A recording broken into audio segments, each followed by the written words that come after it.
Hi, this is Dr. Lani Simpson, and tonight I'm going to talk about pregnancy and lactation osteoporosis.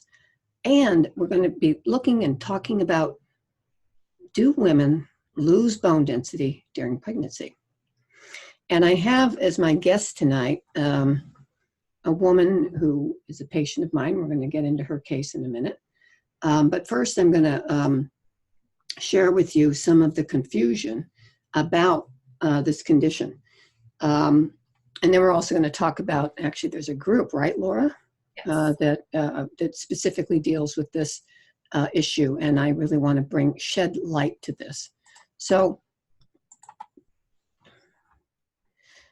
in this, pregnancy and lactation, do either of those situations result in significant bone loss for some women? And what happens when we're talking about this condition of pregnancy and lactation osteoporosis, it is in a very small percentage of people. It's considered very rare. But I would argue that maybe there are a lot of women who have lost bone density during this time, but don't end up with fractures. I'll talk about that in a second. And that when they hit menopause, just prior to menopause, they have osteoporosis perhaps, or have sustained bone loss. But there's a lot of debate about that, and definitely not consensus. So what happens though when these women are diagnosed, a lot of them will experience fractures during giving birth. And obviously that's horrible. And then many of them will sustain fractures, continue to sustain fractures, or maybe they won't have that fracture during pregnancy, but soon after birth and during lactation. So it is horrible. I've had several patients with it over the years, multiple fractures often before it is halted, because that situation is just so fragile. So again, this is something that we really want to educate the public about. Women of all ages should be concerned about younger women who, granddaughters, friends, whatever it is.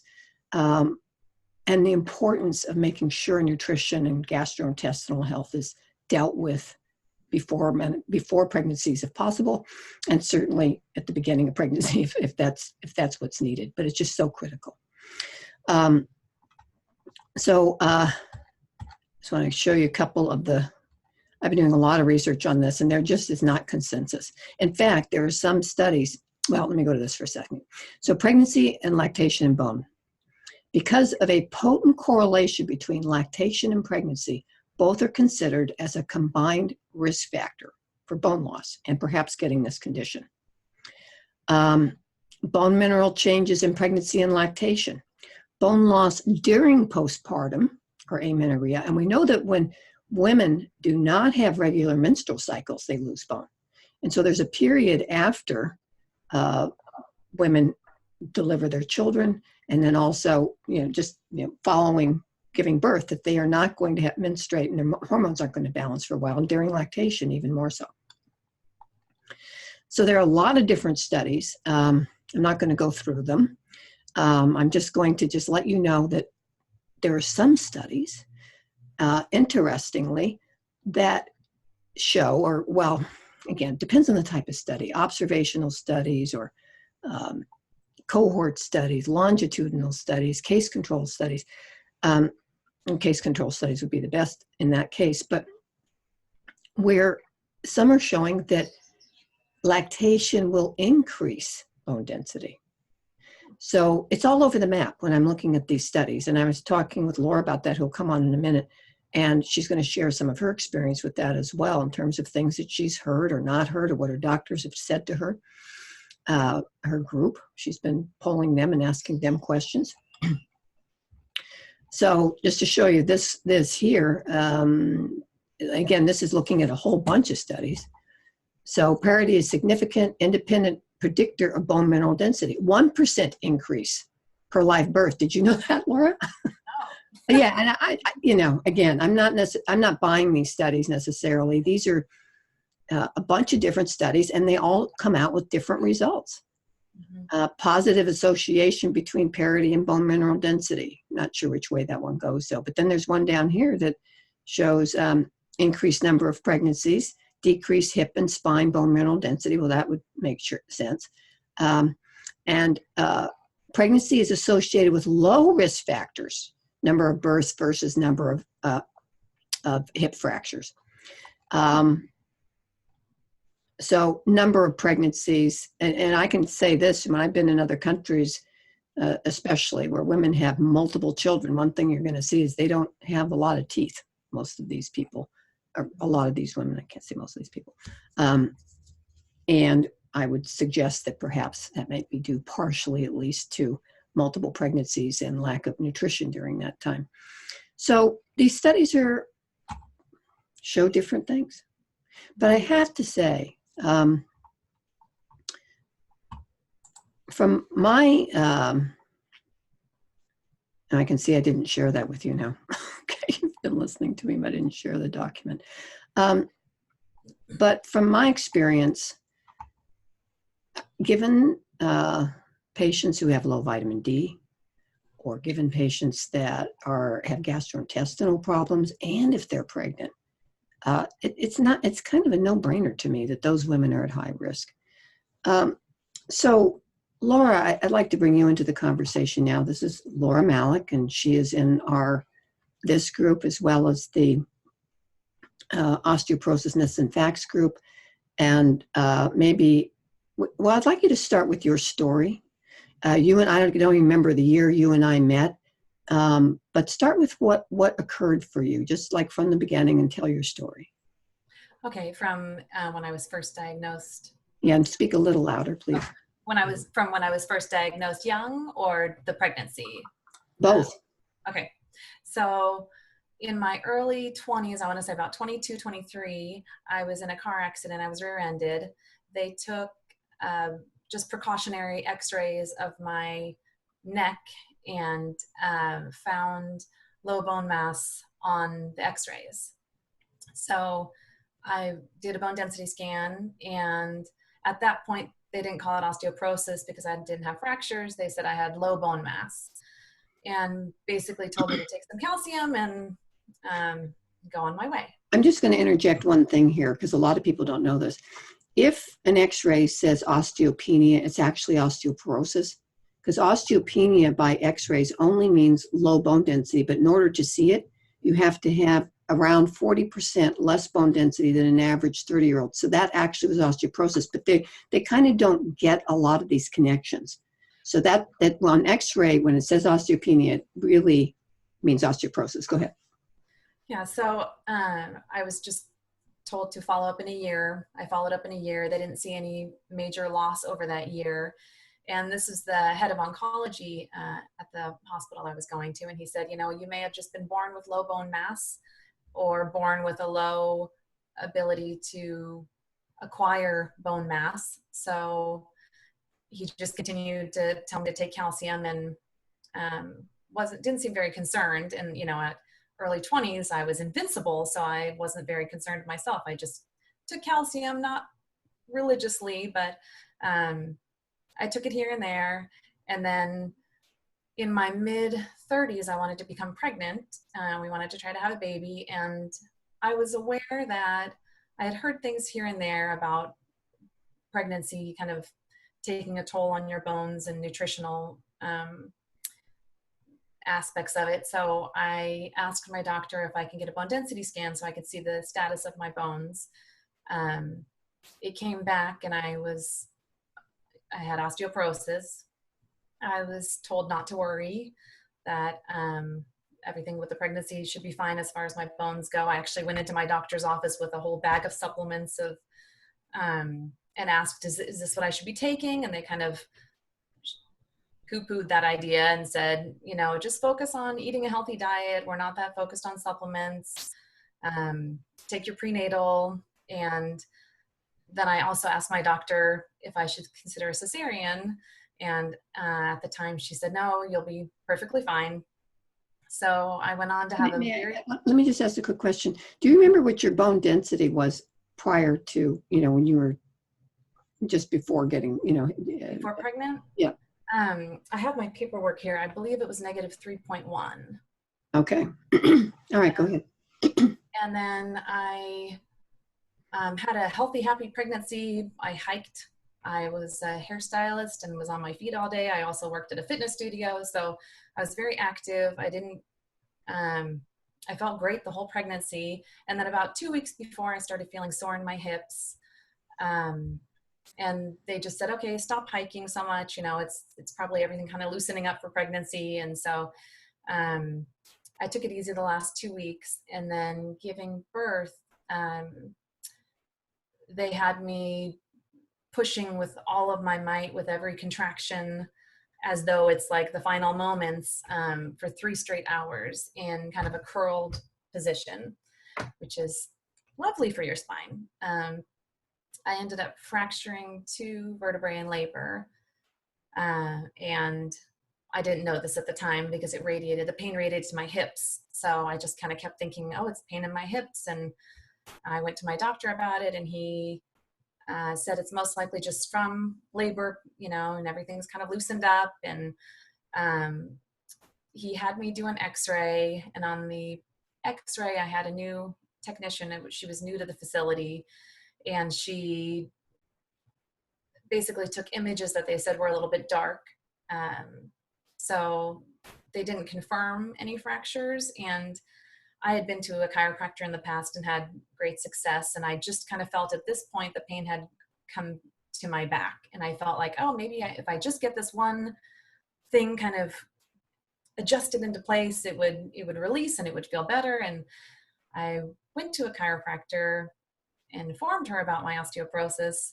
And she performed chiropractic on me, and it was extremely painful. I walked out of there barely being able to walk. And then finally I went and got an MRI, and they confirmed that there were 2 fractures. After that, I was shocked. It was rough. It was a very rough time. I had a brand new baby. I was a new mom, not getting sleep. My husband was brand new to all this too. We were just trying to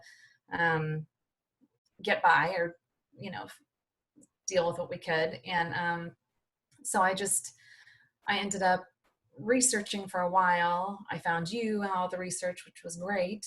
And because I was telling you before, there's no real person that I knew of that deals with just bones. You know, if you have a heart problem, you go to a cardiologist. If you have, you know, an endocrinology, there's endocrine problem, and there's endocrinologists, you know. So I was just scrambling, and I ended up finding you. And that was just, I mean, you're such a valuable resource to me.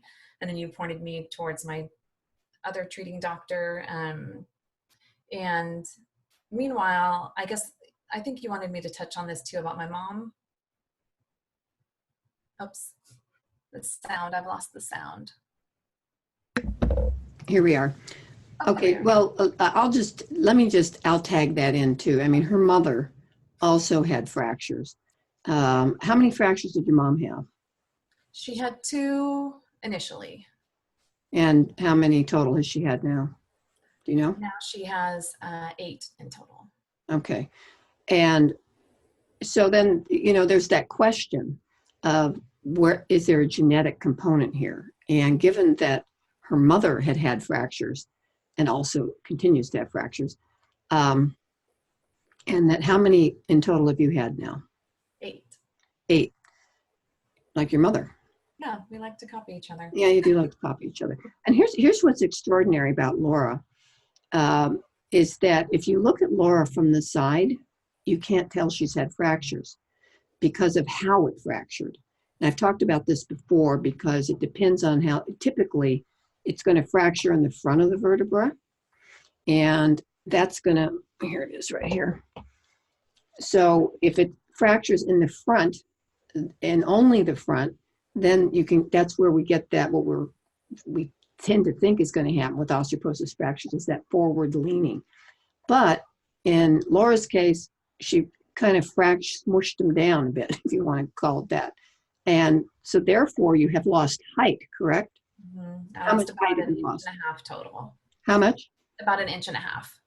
Yeah. So her fractures, actually didn't look at them before we did this, but a lot of them are grade 2.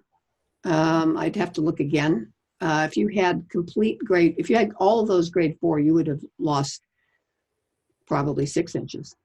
Yeah, my mom lost about, I think, 3 or 4 inches. Yeah, so it depends on how they fracture. And your mother also is not in a forward slump position.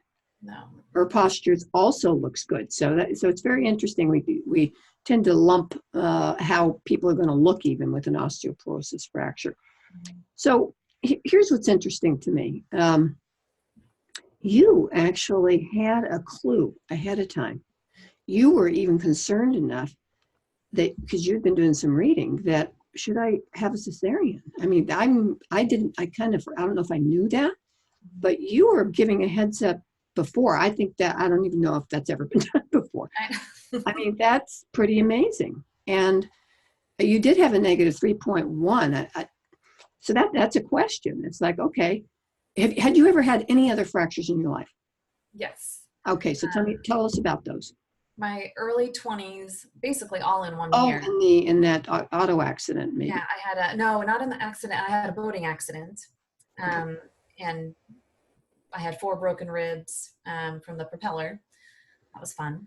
Yeah. And then I fell down a step and I landed, and the position of my hand was just kind of funky where how I landed. So I broke my metacarpal. One of the yeah. Mm-hmm.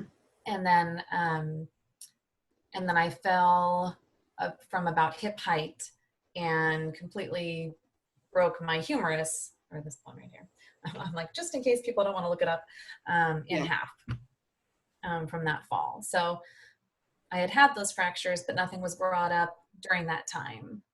Well, this is interesting because, so let's just say, I mean, we have a lot of evidence here that there may have been a problem brewing. You've got a diagnosis of osteoporosis negative 3.1. Your mother had fractures. You had fractures, but with some trauma. But nonetheless, you had a number of fractures there. And and then what would a gynecologist recommend? I don't think that, I can't say that she was wrong saying, I don't see that there's a problem. But the one thing I do wonder about is, this hasn't been studied, but, well, it has been studied. There's some studies that are looking at bone markers in women. And had they looked at those, well, actually, I would say that should have been done.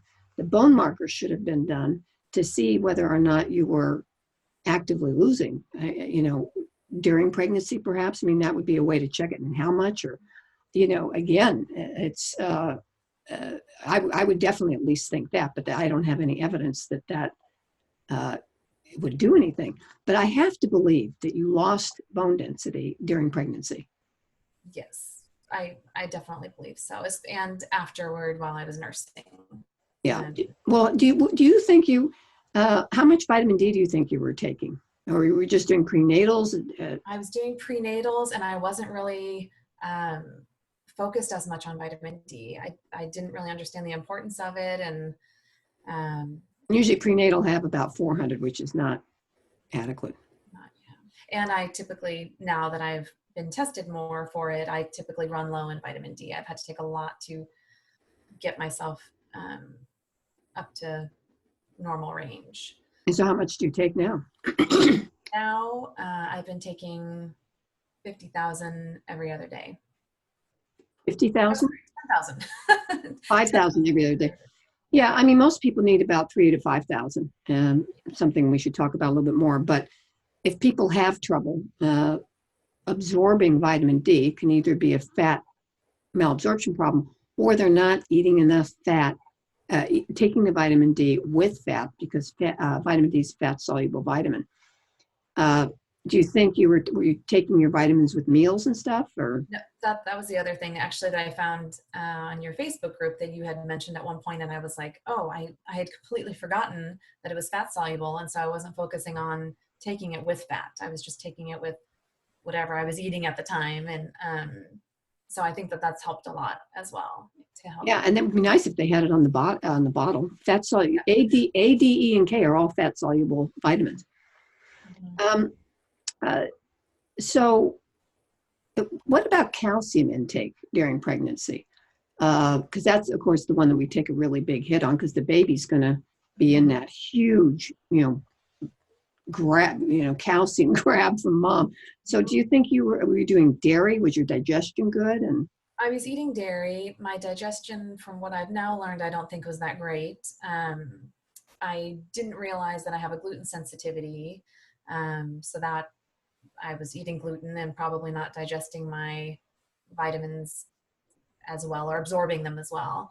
I took calcium here and there with my prenatal, but I wasn't very religious about that either as well. I think part of me, I was uneducated, and I'd heard things here and there about, oh, well, calcium can be a deposit on your heart or this and that. So I would take it, but it didn't help with my doctors telling me, don't worry about it, just get it in your diet. And I was like, okay, well, I eat a good amount of dairy. And well, and see, that's the thing. It's like medically, excuse me,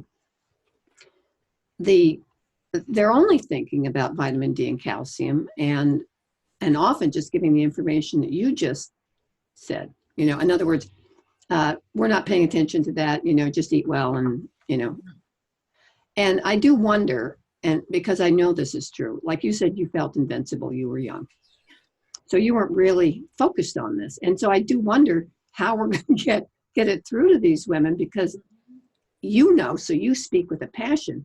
Mm-hmm. But is it really going to land on them? You know what I mean? Mm-hmm.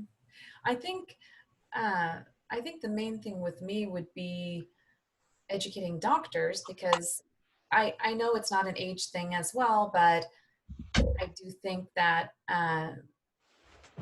women here and there. Oh, you're a video of you. I'm here. Oh, you're there. I just had to go do something. Yeah. I think some women are tending to have children at older ages, and I've been curious if that's going to play any kind of factor into an increase in our group, an increase in people who suffer fractures or suffer from osteoporosis after pregnancy. I think if more of the doctors knew, like, for example, if my doctors were aware of this, I came to them, they saw my labs, they saw my my DEXAs, and maybe they could have looked at my bone markers during it, or maybe they could have advised me to have a cesarean, or possibly, it's a very touchy subject, I know, but to encourage me to consider not nursing for as long, or not nursing at all. Many of the women who there actually are women in my group who have gone on to have another child after all of this. And they chose to have a cesarean and not nurse. And many of them haven't fractured with the second child. But I also know people who did fracture with the second child. Yes. And a lot of them, nursing tended to be kind of the straw that broke the camel's back, for lack of better words. We've tended to find a little bit of a commonality there with when they decide that they are going to nurse and then fracture after. Not with everyone, but just having doctors have that information for their patients. Yeah, well, good luck with that. I mean, I think, unfortunately, I know. I can't even get much traction in the world of bone density, and getting doctors and imaging centers to even understand that a lot of these are incorrect because people are improperly trained. I had one today that was the case. And also the level of knowledge in terms of nutrition.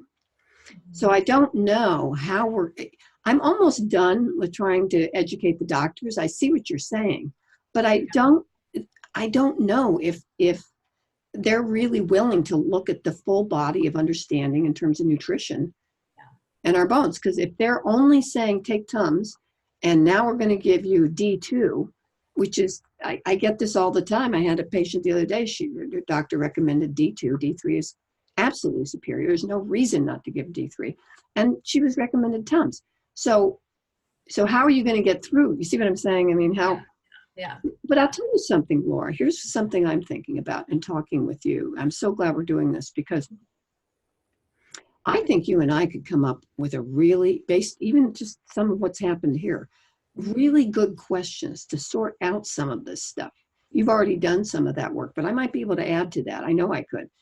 And the other thing is that, I'm not sure what the bone markers would really, if that would assist a doctor in determining whether or not that woman should have a cesarean. It would if they've had this situation before, Mm-hmm. or if they've had fractures, and they've got, in your case, fractures, low density, and your mother had fractures. Yeah. I don't know. Knowing what you know now, do you think if you were given that choice, you would have done it? Knowing what I know now, if I was given the choice of cesarean? Yeah, well, not knowing exactly what you know now, but,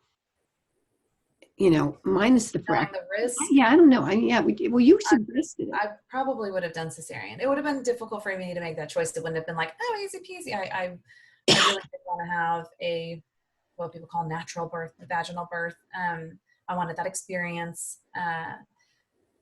However, You would have still fractured, though. You fractured during lactation.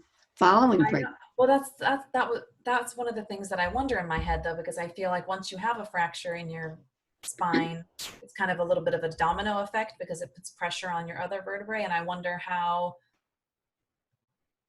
much worse or better off I would have been, if I hadn't had those initial 2 fractures that kind of set off the domino effect of my spine. Well, and when you had those 2 fractures, the other thing is that you could have the internal structure of the other vertebrae above and below it could have also had fractures within it. They just hadn't collapsed yet.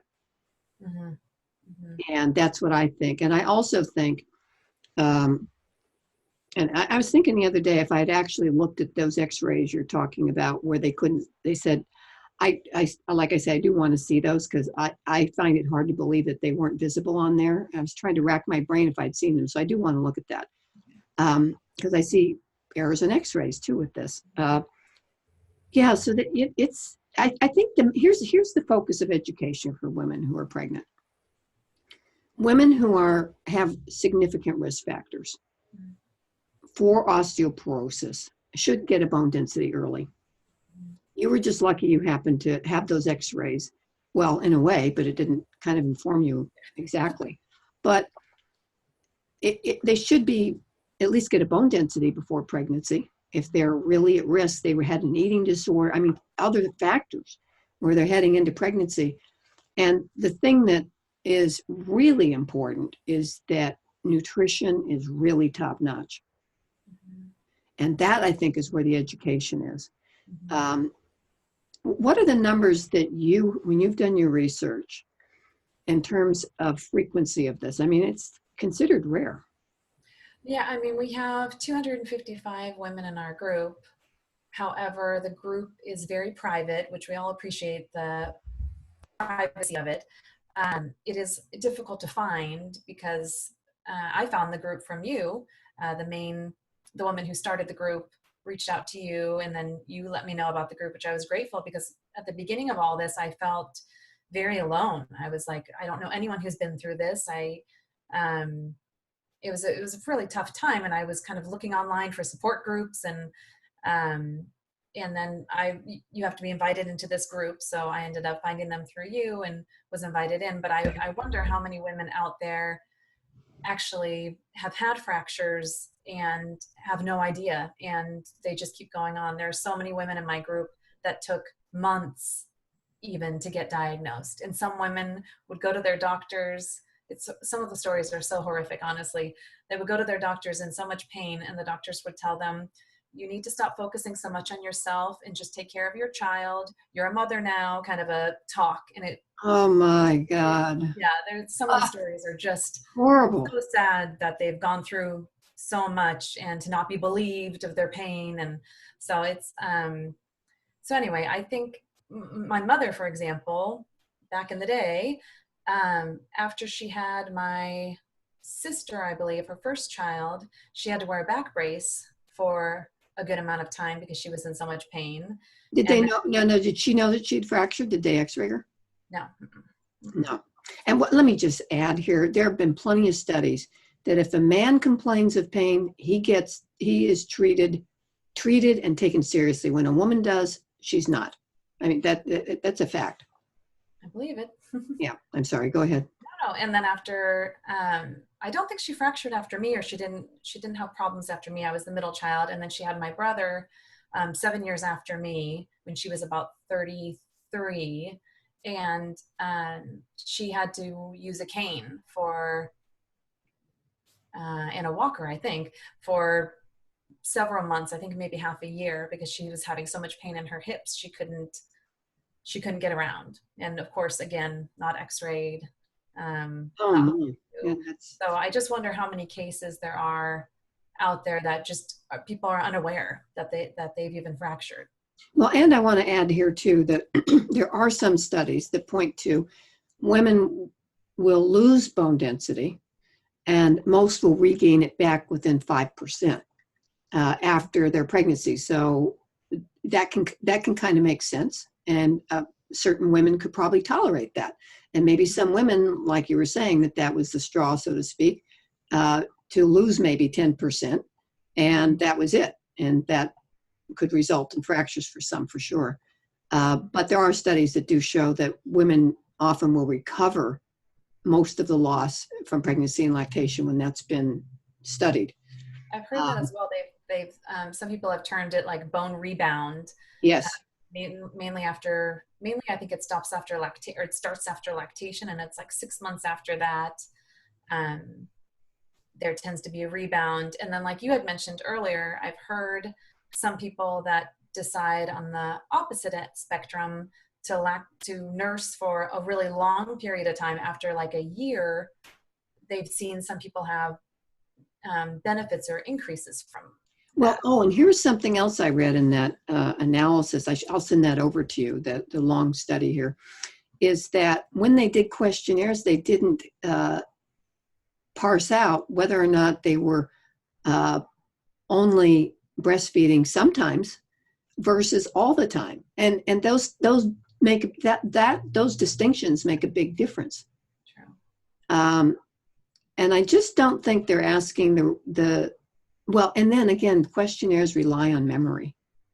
And so that can be tough. But people often know if they were taking vitamin D or they were eating dairy, or, there's certain basics. But as you know, there's so many other aspects. Bone needs protein. Bone needs, magnesium. We need so many other nutrients for our bones to be healthy. And then that points to whether or not your bone quality was not good, because you'd had a number of fractures early on. And that low bone density, and there are people who can have normal bone density and fracture because their bone quality isn't good. And that may be something that is a genetic factor in your family. And then it's idiopathic, meaning we can't necessarily figure out what that is. I mean, sometimes you can find collagen disorders, but not all the time. Mm-hmm. So if there's anyone listening and you have a question, now would be the time to pop it in. I know that Kat asked a question about,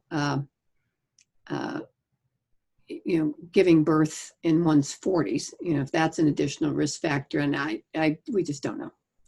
I mean, we definitely don't know. It's not something that, again, has been studied. But I'm in agreement with Laura. I think that there are probably a lot more women out there who have had this. And, they didn't do the proper x-rays and things like that to determine whether or not they were fracturing. They were just, and by the way, the bilateral hip pain is interesting. Your mother had it in both hips. Did you have hip pain too? Yeah, that was my initial symptom afterward, is my pain was completely radiated into my hips. And so I didn't feel it in my back initially. And then the question is what was causing that pain down there? So it could be literally, there could have been pressure because of the swelling and everything on the nerve roots themselves. But I also have to wonder if you were experiencing it in your hip. Were you experiencing it in your hips when you were moving your hips, like walking and things like that? Or yeah. Whether or not the bone itself, we don't tend to feel bone pain unless there's fractures, or we have something called osteomalacia, which is usually due to vitamin D deficiency, which I do wonder here. and not enough calcium.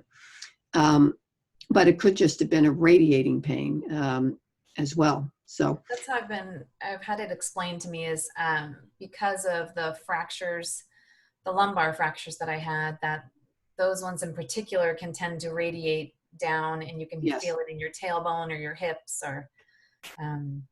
Yes, no, definitely, because the nerves are going to be really reactive to it. But I still wonder, because you're having this issue in the bones in your back, if the bones in the hip also might have been giving some signals, but it probably was the radiation. So let's see. So Marie Claire asked, a friend had a separated pelvis during pregnancy. Is that a fracture, or does she likely have osteoporosis? Well, if you mean a separated pelvis, are you talking about the pubic bone? Because what that would be is more of there's a connection in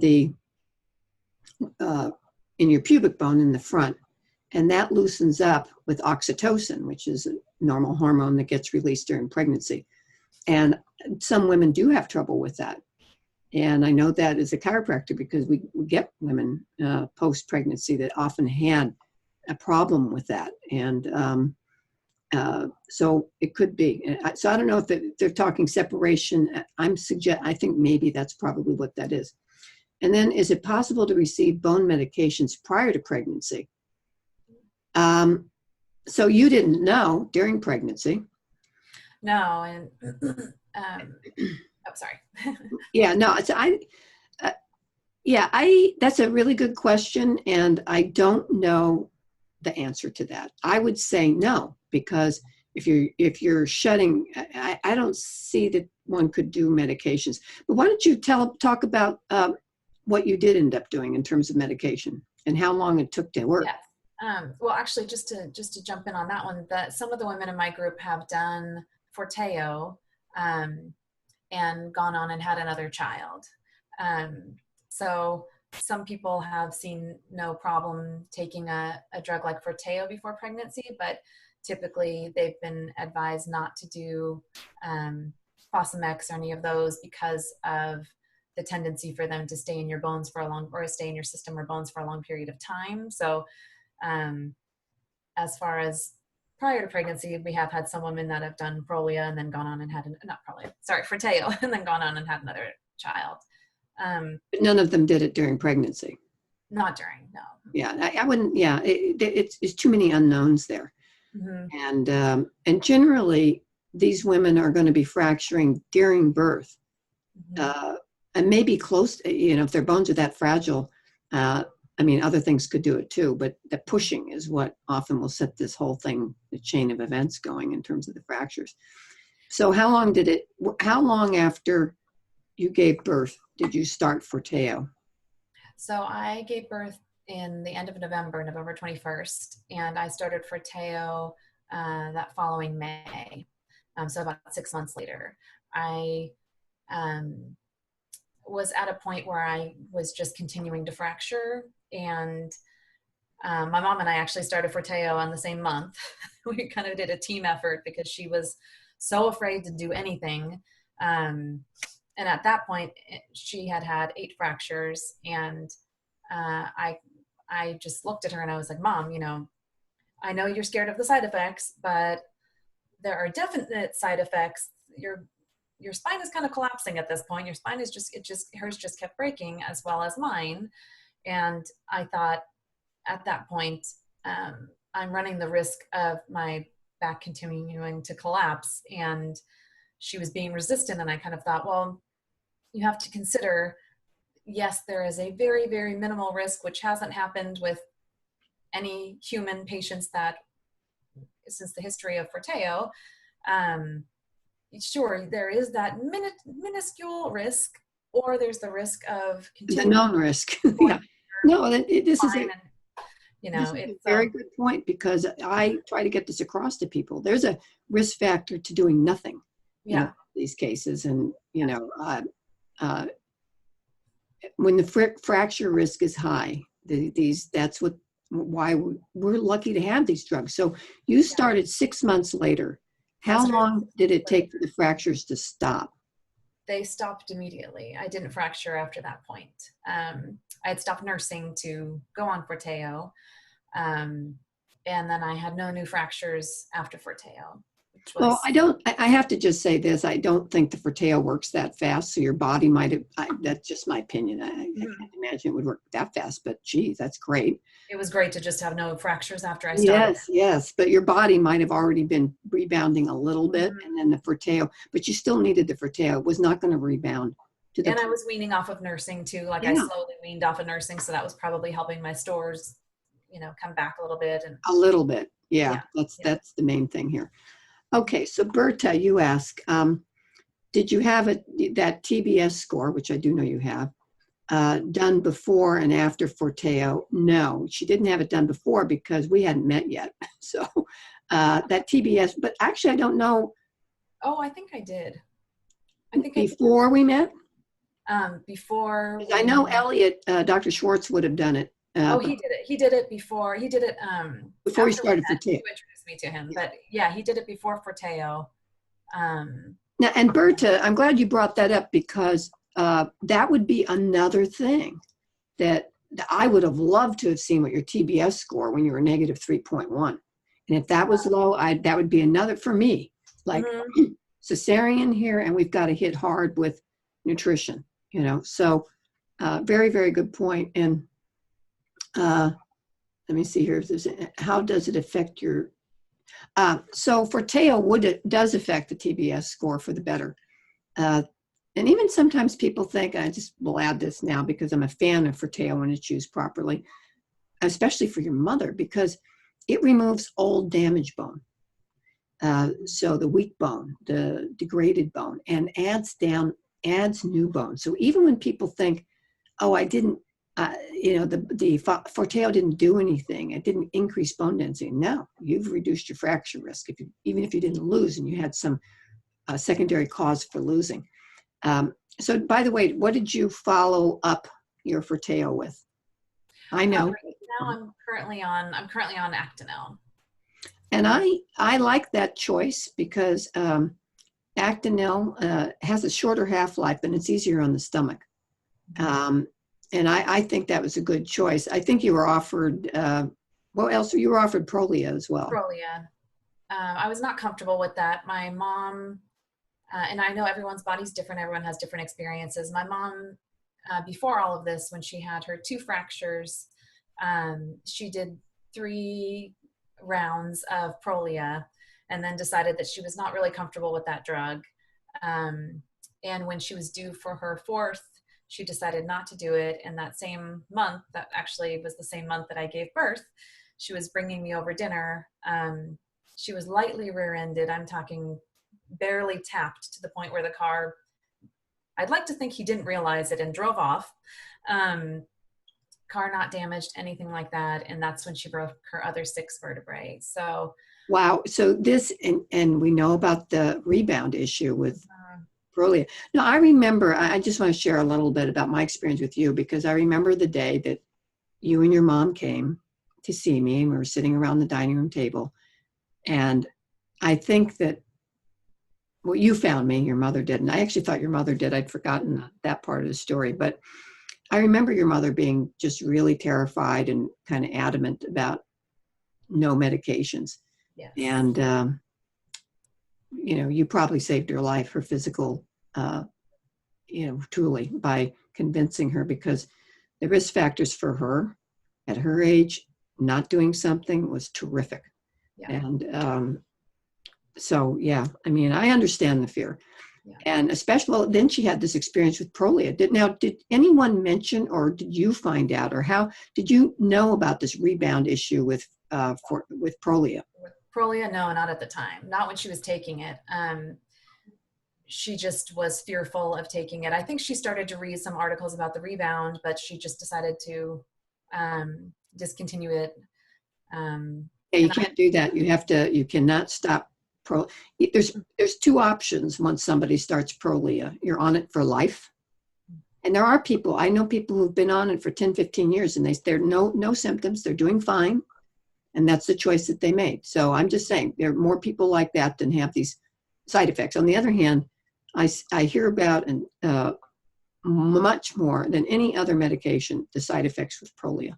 Mm-hmm. And the rebound fractures would point to significant bone loss immediately. Same thing does not happen with Forteo, although you have to follow both of those medications with either you continue Prolia, you can't continue Forteo more than 2 years, or you have to follow it up with a bisphosphonate or something. You can't just stop it. Yeah, it just happened to fracture the month that she was due to get her next shot. So it's not like she went for months or anything like that, but she just... But you know how that could have been avoided? Maybe. I don't know this to be true. But medication should be followed with bone markers. So it would have been interesting had somebody really been doing their homework on her. And maybe they did. I don't... That's our current doctor's that you informed or that you referred us to. That's his... he was her original doctor, right? He was, sorry? Was he her original doctor? No, she saw him years and years ago, but then just decided she kind of dropped the ball on. And went to, okay. But had they followed her, bone medications you have to get baseline bone markers, and then you should follow patients with bone markers, mm-hmm. because they tell you whether or not, when to get. So in other words, if your mother showed that she was losing more bone, if we're just thinking Prolia here, then she probably should have had an injection sooner than the 6 months or the 9 months. A lot of times they do it every 9 months. But again, it should be based on bone markers, not, and I'm not a fan of Prolia. With everything I've read, I'm just not a fan. The place where I certainly can feel differently about is with people, when people have bone cancer, metastatic bone cancer, any bone cancer. There is an argument for Prolia, and there's an argument for bisphosphonates in terms of damaging the cancer cells. And I personally still would probably lean towards a bisphosphonate if that were my situation. Okay, so from Kat here, would like to know how long she and her mom did their follow-up on med after Forteo. So how long have you been on Actonel? I've been on Actonel for 3 months now. Yeah, so... Well, I know the doctor she's working with. She's going to be on that, and as long as it's working. Mm-hmm. And then there may be a vacation involved, but the situation with you, and I'm sure you're aware, is that your case has to be watched very carefully over the years. And I think what's going to happen, now I know the doctor you're working with, he will do what we call tune-ups. Yes. I don't know how he does it, because they claim you can only do 2 years of Forteo. It's just, but that's because that's where the studies are. But honestly, that's where it's going, and I hope that that studies will start showing that say in 2 years you could start Forteo again for 3 months. I mean, there's an art to it. I did Forteo for 1 year and 6 months, and now I'm on Actonel. The plan is for 1 year, and then possibly go back to Forteo for another 6 months or something like that. He kind of saved it. Well, it's kind of interesting too. I'm going to a conference that he heads up at the end of this month. So I'm glad we're talking about it, because Forteo and Tymlos work better before bisphosphonates. So there have been some studies, but I have to look at the newer research on this. So if somebody is on a bisphosphonate and then does Forteo, you're not going to get a big bang for your buck, as big of a bang on those anabolics as if you did it first. So maybe there's some new thinking on that. That's interesting. And someone had asked about myself as well as my mom on the follow-up med. My mom is still taking Forteo. She's still finishing up the 2 years. Yeah, she needs, and again, it's being followed properly. So I know you're in good hands. Okay, so we'll do one more question and then we'll sign off for the evening. Have you had any side effects from either Forteo or Actonel that were bad for you? No, I had, when I first started injecting Forteo, I would have like a little pink splotch. I like to inject it on my thigh. I had a little pink splotch here and there. Oh, that's nothing. But what about joint and muscle pain? No, I didn't have any of that. I did have a slight ringing in my ears, very, very mild. I only noticed it when I was totally in a quiet room and I was thinking about it. It didn't bother me before bed or anything like that. It didn't keep me up. And that's gone away since I've stopped Forteo. Yeah, and here's the thing. I can't prove what I'm about to say. But the most common side effects of most of these medications are joint and muscle pain that do go away for most people. But it's my personal belief, can't prove it, that if we make sure that people are eating a good diet, which you were probably already doing because of all this was going on, and they're doing and we're making sure that they're not dehydrated, that they have enough magnesium, they have enough calcium, they've got things in balance.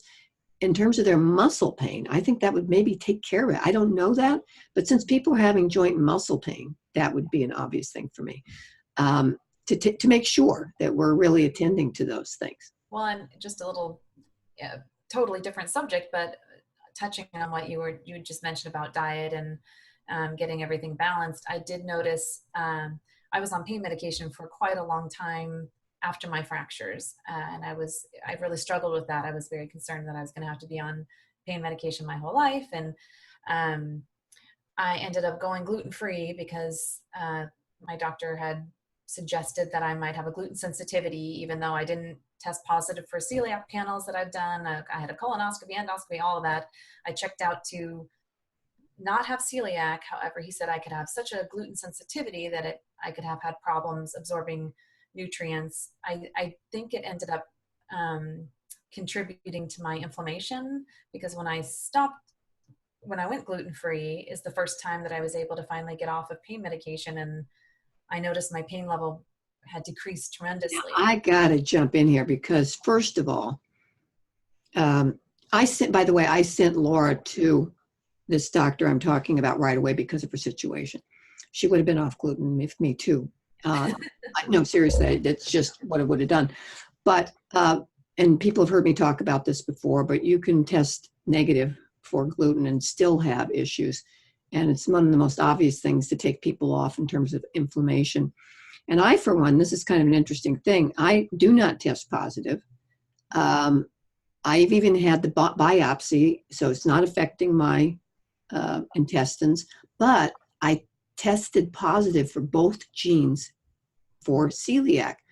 Now, genes, and I just want to say this because it's really good for people to understand, you can have genetic tendencies for something and have these genetic things going on in you, but there has to be an environmental thing a lot of times for it to trigger.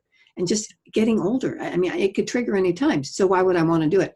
And I have the same thing, Laura, that I have skin issues. In fact, I'm dealing with one right now, where when I go through inflammation cycles, my skin shows it, like with dairy or even with gluten. So it definitely, at least in my case, in your case, we've noticed that it impacts the inflammation. Mm-hmm. Okay, here's another question. So what can Laura do to protect her children from osteoporosis?